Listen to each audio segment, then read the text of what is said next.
So what's next for Alex Pereira? Well, you've got three options right now.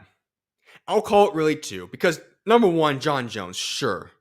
We all would like to see him go to heavyweight and fight Jon Jones, but for Jon Jones, we all know what's going to happen in Madison Square Garden. He's going to go out there, he's going to destroy Stipe, he's going to have an all-time great performance, Dana White's going to love it, and then he's going to retire at that point in time.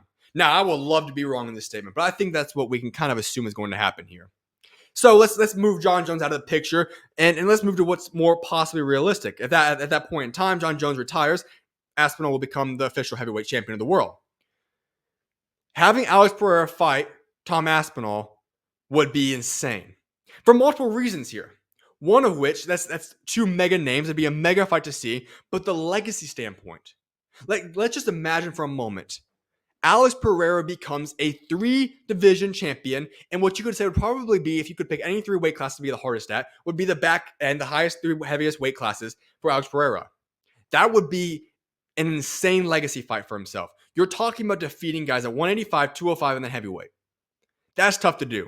And so the potential opportunity for Alex Pereira to move to heavyweight and become undisputed champion of the world in the UFC at heavyweight, defeating Tom Aspinall, would have to submit him in a position to be the greatest fighter of all time in the UFC, if not mixed martial arts when you factor in his past history as well.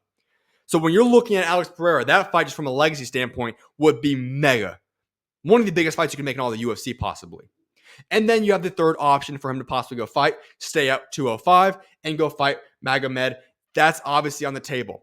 Now, Magomed has to go take care of business in his next fight in a couple of months or weeks, whatever it is, against Rakic. But that's going to be something to keep an eye on. I'm intrigued to see how that unfolds right there. My preference, of course, Tom Aspinall. That's one of the biggest fights in the world to see. Magomed would be something that, I have to see what he's going to perform in the next fight anyways. He has to get through Rakic first, and that even is going to be on the table. However, even if to stay at 205, we've seen enough of him. I'd rather see Pereira go up to heavyweight. So that's possibly what's next for Alex Pereira.